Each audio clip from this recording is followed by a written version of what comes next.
What's up, Elite FedEx athlete? My name is Chris Area. Welcome to a video of Official FedEx. Ouh, ça faisait pas trop américain ça? Ladies and gents, what's up? Welcome pour cette nouvelle vidéo. Déjà, première chose, bonne année à tous. Cette année 2018, c'est la nôtre. On va vraiment s'éclater. Il y a plein de choses qui vont se passer sur cette année-là. En tout cas, je vous avais promis une vidéo sur les répétitions. Vous me l'avez demandé pas mal de fois. Donc, je vais en profiter pour vous expliquer un petit concept sympa aujourd'hui. Et en même temps, là, c'est une vidéo ultra bonus. Il y a plein de trucs à prendre là-dedans. Avec une séance, on va faire une étude de cas. Du coup, avec une de mes séances que j'ai fait avec mon coloc sur Birmingham en Angleterre quand j'y étais il y a 2-3 semaines. On a fait une séance haut du corps, mais je vais vous montrer comment justement avoir cette séance et l'adapter à vous et être en mesure de l'exécuter 2 à 3 fois par semaine, cette même séance, mais avec des rep ranges différentes, donc avec des répétitions différentes. Et vous allez voir de quoi je veux parler. On appelle le concept DUP, Daily Undulating Periodization. Je ne sais pas si vous avez déjà entendu ça. Moi, j'avais connu ce système en Australie à l'époque. Donc ça va consister à pas faire un type d'entraînement linéaire, mais plutôt ondulatoire entre guillemets. Donc vous voyez ce genre de vague plutôt à la place. Et ce qui va être super intéressant déjà, si vous faites du split, cette vidéo ne va pas être pour vous parce que c'est pas du tout adaptable à un split. Mais là-dessus, on est bien sûr du full body ou du half body. Donc là, je vais vous présenter un workout half body sur le haut du corps. Donc on va passer en revue vite fait quelques informations avant de passer à la séance d'entraînement pour que vous compreniez de quoi il s'agit. Donc en fait, le DUP, ça va consister en travaillant sur le même type d'exercice, voire le même exact exercice, mais sur des exercices de base, à savoir le deadlift, le bench press, le squat, ce genre d'exercices, les exercices de base, les gros exercices compounds polyarticulaires, à les travailler à peu près 3 fois par semaine. Le même exo, on va dire qu'on va faire du bench 3 fois par semaine. Bench, développé couché pour ceux qui ne savent pas encore. Lundi, mercredi, vendredi, par exemple, on va faire du bench 3 fois. Vous allez me dire, putain, mais comment on va gérer ça? Et ben c'est là que le DUP rentre en jeu, justement, parce que c'est là où on va jouer avec les répétitions. Et là, on entend beaucoup, il y a beaucoup de mythes dans le bodybuilding, vous le savez. Entre 8 et 12 reps, c'est l'hypertrophie, il faut faire que ça pour prendre de la masse, tout ça. Là, l'avantage du DUP, ça va être qu'on va être en mesure d'encaisser du volume avec différents types de répétitions. Donc par exemple, on se dit, lundi, on fait du bench, on commence avec ça, on tabasse en force. Ça veut dire qu'on fait des reps aux alentours de 4 à 5 reps, donc on tabasse vraiment sur le système nerveux. 2 jours plus tard, on refait du bench, mais cette fois, l'exercice qu'on va faire 4-5 reps, ce sera plus le bench, ce sera un autre, donc on va le switcher. Donc le bench passera en répétition, allez, 8-10 par exemple. On se dit ça. Vendredi, on re-switch encore. On passe cet exercice-là à peu près aller des sets de 13, 15, 16 reps. Donc par exemple, pour faire tout bête, si on veut faire un workout en DUP pur et dur, on va prendre le deadlift, le bench et le squat. Ok, jusque-là, rien de compliqué. Qu'est-ce qu'on fait à partir de là? Lundi, on fait le bench, on fait le squat, on fait le deadlift. Ok. Le bench, on le fait en force, donc 4-5 reps. Le deadlift, on le fait en hypertrophie, 8, 10, 12. Et le squat, on le fait plus en endurance, 15 répétitions, quelque chose comme ça. Le mercredi, qu'est-ce qu'on fait? Le squat, on était en endurance, il passe devant. Le bench passe donc en hypertrophie. Le deadlift passe en endurance. Le vendredi, on fait encore tourner. Tu vois comment ça marche?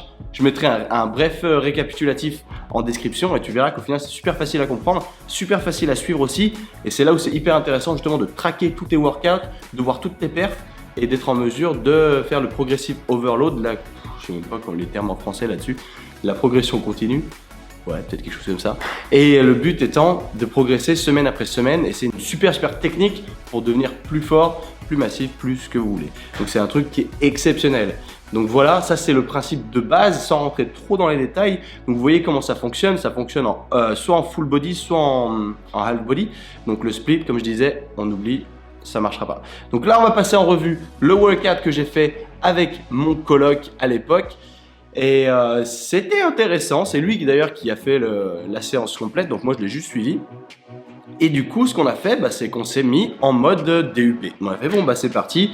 Donc ce qui est bien, c'est que si vous cherchez à vous faire un programme, par exemple, vous pouvez prendre cette séance et la répliquer 2-3 fois par semaine simplement en changeant les rep ranges. Donc comme quoi ça sert à rien de changer d'exercice 50 millions de fois. Ça peut aussi bien sûr, c'est une autre méthode, mais avec le DUP du coup on reste sur les mêmes types d'exos, ça permet aussi de les maîtriser, d'avoir une meilleure contraction volontaire et de ce fait, si on est meilleur sur plus de reps, on aura un meilleur contrôle. Donc quand on viendra faire moins de reps plus lourd, on aura un meilleur contrôle aussi. Donc ça c'est hyper bénéfique. Donc voilà, on va commencer tout de suite. Alors on a commencé nous le premier avec le bench press à la barre. En plus moi qui le fais jamais, déjà j'étais un petit peu perdu parce que je le fais beaucoup plus aux haltères, vous savez comment je suis, mais en l'occurrence c'est plus facile de soulever plus lourd à la barre, donc pour la force je trouve ça mieux, parce que déjà des haltères, pour faire de la force avec des haltères c'est compliqué parce qu'il faut les lever déjà, et pas tous les gyms possèdent des haltères de 60 kg, tu vois ce que je veux dire. Là en l'occurrence ça montait à 40 kg, peut-être quelque chose comme ça, et c'est vite limité, alors qu'à la barre, ça fait longtemps que j'en avais pas fait, mais là je me faisais du coup des sets de 5 à 100, un peu plus de 100 kg quoi, du coup pour moi c'était top. Donc on commence de cette manière-là avec 3 sets. Simplement 3 sets, mais après le volume au niveau du nombre de séries, il est complètement up to you. Donc c'est vraiment à vous de voir combien de volume vous pouvez encaisser sans subir, sans avoir des blessures, sans avoir des fatigues chroniques qui se réveillent, ce genre de trucs. Donc si vous pouvez faire 4 séries, faites-le. Est-ce que vous pouvez faire 4 séries sur 6 mois? Je sais pas. Mais voilà, nous on a commencé avec donc 3 séries comme ça. Bien sûr, il y avait 2 séries avant qui étaient du warm-up, donc de l'échauffement, et avec 3 séries effectives. Une fois qu'on a terminé le bench press, donc le bench press étant un exercice de base, donc polyarticulaire pour le chest et pour tous les muscles de poussée, dont le core aussi, même les abdominaux, c'est l'avantage des polyarticulaires. Le deuxième, on est passé sur un tirage à la poulie, chose que aussi je fais jamais. Même si j'aime pas les machines, ça je considère pas vraiment la poulie de machine parce que l'amplitude elle est pas guidée justement. Elle peut bouger, donc le tronc rentre beaucoup plus en jeu. Donc c'est aussi sympa comme exo, et à savoir que cette version là est beaucoup moins dangereuse que le bent over row, le rowing bar. Si vous avez déjà des faiblesses au niveau du bas du dos et que vous voulez éviter les hernies discales, cet exercice là est beaucoup plus intéressant. Donc à partir de là, qu'est-ce qu'on fait? Qu'est-ce que j'avais dit avant? On passe sur plus de rep ranges. Donc on passe sur là 8 à 12 reps sur cet exo là, comme ça on s'était déjà cramé le système nerveux juste avant.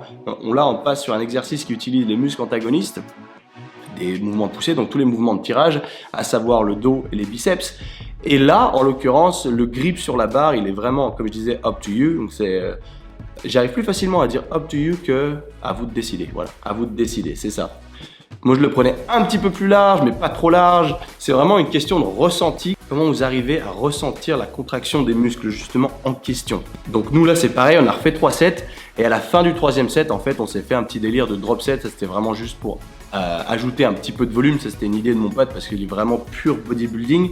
Donc à la fin c'était de faire simplement 7 reps avec un grip standard, 7 reps avec un grip supination et 7 reps en mode close grip, donc grip serré. Voilà, c'était juste pour le délire, ça c'est pas ultra utile, c'est simplement pour ajouter du volume, aller jusqu'à l'échec, tout simplement, c'est sympa. Et souvenez-vous aussi que quand on s'entraîne, c'est aussi pour s'éclater, c'est hyper important. Donc ensuite, une fois qu'on a fait ça, qu'est-ce qu'on fait? Nous on est passé sur un superset. Le DUP vous oblige pas spécialement à faire du superset, mais là on était sur des rep ranges du coup plus hautes, donc on était aux alentours au-dessus de 12, donc vers 15 par là. Donc c'est comme ça qu'on s'est mis, et on s'est mis sur un mouvement de poussée et un mouvement de tirage en superset avec beaucoup plus de reps. Et ça, donc on a fait un one arm press pour l'épaule avec une dumbbell. Donc ça c'est l'unilatéral aussi est plutôt sympa pour combler les déséquilibres et aussi pour renforcer la force du tronc. Souvenez-vous que la force du tronc on s'en sert très souvent. Et on a superseté cet exercice là avec le bent over row, mais avec je sais même plus comment on l'appelle celui-là pour le coup. Le rowing, c'est... Comment on l'appelle celui-là? On a superseté cet exo avec un one arm row, en s'appuyant directement sur le bench, en poussant les hanches bien loin du corps et en gardant le dos droit. Pareil en unilatéral pour plus de répétitions. Donc là du coup, vu que le système nerveux était cramé, on était déjà pas mal congestionné, et on continue avec des poids un petit peu plus légers, du coup parce qu'on n'a pas le contrôle qu'on avait au premier exercice. Il faut bien savoir que plus la séance avance, plus le contrôle va descendre, plus le système nerveux va être fatigué, etc. etc. Donc c'est pour ça qu'on est passé sur beaucoup plus de reps. Donc une fois qu'on a fait ces 3 trucs majoritaires, on passe sur de l'accessoire. Donc l'accessoire, c'est le truc qui peut être le plus modifié, le truc le plus fun dans votre routine DUP. Par exemple, si vous décidez de garder par exemple les 2 premiers gros exercices et que vous voulez les répliquer plusieurs fois dans la semaine, avec le 3e superset par exemple, vous pouvez aussi le faire. Par contre, si vous voulez utiliser ce workout là, le superset, s'il passe en force, automatiquement, ça sera plus un superset. Souvenez-vous bien de ça parce que c'est important à noter. Une fois qu'on a fait 2 à 3 exercices de base, on passe sur de l'accessoire. Donc l'accessoire, là, c'est plus de l'isolation justement. Et donc il y a moins de groupes musculaires qui travaillent en même temps. Donc ça, c'est pour ça que c'est aussi plus cool et il y a plus de moyens de modifier. Là, vous n'êtes pas obligé de refaire ces mêmes exos. Libre à vous de le faire 2 à 3 fois par semaine, comme je disais. Mais les accessoires sont moins importants en soi. Donc vous pouvez les changer plus facilement. Donc là, on a commencé nous avec celui-là, c'est une espèce de pullover. C'est le straight down pull down. Donc c'est un, je sais même pas les noms en français, comme je vous ai dit, les noms en anglais sont toujours mieux référencés, enfin plus facilement trouvables sur internet. Donc là, le but étant de prendre la poulie. C'est pareil, vous pouvez choisir votre grip. Mon collègue a choisi la barre fixe, la petite barre comme ça qui ne bouge pas. Moi, j'avais pris les cordes pour essayer et au final, c'est vrai que je me suis rendu compte qu'avec la barre, j'avais de meilleures sensations. Même si on dit prenez une corde, c'est mieux, ça permet d'aller plus loin. Bah, sur cet exercice-là, j'ai pas trouvé. Personnellement, j'ai pas trouvé. En ayant cette petite barre justement fixe, ça me permettrait vraiment d'avoir une contraction optimale du dos. Ça, c'est un exercice de dos. Au fait, si vous le faites avec les bras pliés et que vous étendez à la fin, ça va devenir un peu triceps. C'est pour ça que sur le pullover, il y a beaucoup de contradictions. Beaucoup de gens vont te dire que le pullover est pour le chest et les triceps, et beaucoup de gens vont te dire que c'est pour le dos. Donc au final, nous on l'a fait pour le dos, donc gardez bien les bras tendus pour que les triceps rentrent pas trop en jeu, mais vous allez voir qu'avec le nombre de répétitions, les triceps vont finir par rentrer en jeu. Et ça, on s'est cramé sur cet exo, on a vraiment été au bout. Pareil, 3 séries avec un drop set, donc théoriquement une 4e série. Le 4e drop set, c'était pareil, c'était 7 reps en amplitude partielle, donc 7 reps là, 7 reps là et 7 reps complète. Et là, tu te fumes à la fin et t'es bien pumpé. Donc une fois qu'on a fait ça, on est passé sur un exo skill. Donc le skill, c'est vraiment juste histoire de renforcer nos capacités à faire des exercices de type plus difficile. Donc à savoir les exercices bodyweight de cette manière-là, comme le handstand push-up. Il y a plusieurs manières de le faire, comme vous pouvez voir sur l'écran. Moi, je préfère le faire avec le visage face au mur parce que ça me permet d'avoir un meilleur gainage personnellement et ça me permet de ne pas avoir le dos qui cambre autant que le fond de l'autre côté. On voit souvent au CrossFit, c'est fait d'une manière différente, mais le CrossFit, c'est encore autre chose. Ils sont pas là pour le même délire. Donc voilà. Ensuite, une fois qu'on a passé cet exo-là, celui-là, bien entendu, il était optionnel. C'est du skill, vous n'êtes pas obligé de le faire. Là, on est passé sur un exo de biceps, toujours pour beaucoup de répétitions, parce qu'on s'était déjà bien cramé. Et là, on est toujours sur de l'accessoire. Donc cet exo-là, c'est un des meilleurs exos pour les biceps de mon opinion. Comme vous avez vu dans la vidéo précédente, le stretch, il est très important. Il est bien supérieur à un stretch avec un simple curl bar. Le fait de tirer dans l'épaule, ça va permettre un stretch plus important du biceps, donc plus de dégâts, de déchirures musculaires, donc une meilleure reconstruction derrière, vous savez le délire. Donc voilà, là toujours pareil, 3 sets avec un drop set à la fin, juste pour le délire, c'est de l'accessoire, on isole au maximum. Et ça, les gars, ladies and gents, c'était la fin de notre séance. Donc à la fin, on a fait une petite routine mobilité stretch, parce qu'on ne fait pas du stretch après une séance, du vrai stretch, flexibilité, souplesse, ça se fait pas le même jour qu'une séance de cette manière. Là, à la fin, c'était de la mobilité pure et dure, histoire de relaxer un petit peu les muscles. Souvenez-vous bien que le vrai stretch, ça se fait pas à la fin d'une séance. Ça, c'est débile par contre. Donc de là, en même temps, je vais discuter, je vous laisse enjoy le stretch. Comme ça vous donne une petite routine, retour au calme, entre guillemets, cool down à la fin d'une séance. Donc à partir de là, cette routine-là, elle peut être utilisée donc en DUP. Souvenez-vous bien, quand on parle de rep ranges, de nombre de répétitions, il n'y a pas de répétition mieux que d'autres. Donc là, je vais vous mettre un tableau qui est écrit en anglais, mais il est facilement compréhensible. Donc on part des répétitions de 1 à 5 jusqu'à 15 plus. C'est pas parce que vous faites de la force, par exemple jusqu'à 5 reps, à partir de 6, vous faites toujours de la force. Vous n'allez pas passer direct en hypertrophie et c'est comme quand on arrive à 14 reps, Vous êtes en hypertrophie, 15 reps. Ah ben, plus en hypertrophie, on est en endurance. Ça, notez bien que c'est un mythe, c'est des grosses conneries. C'est pas parce que vous allez faire 14 reps que vous allez devenir énorme et 15 reps, pas du tout. Rien à voir.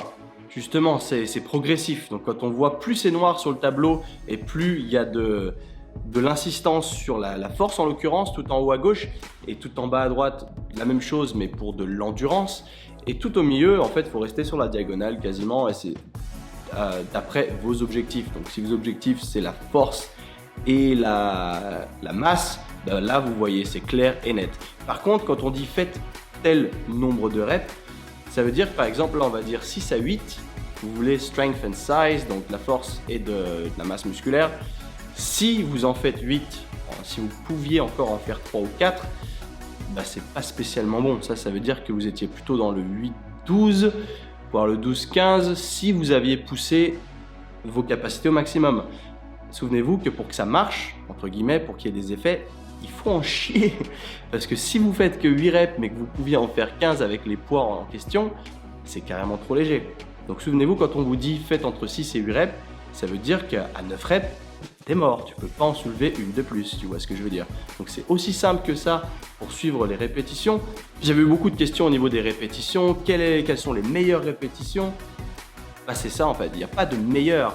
La meilleure des choses à faire, c'est de vous entraîner sur toutes les rep ranges, toute la gamme justement.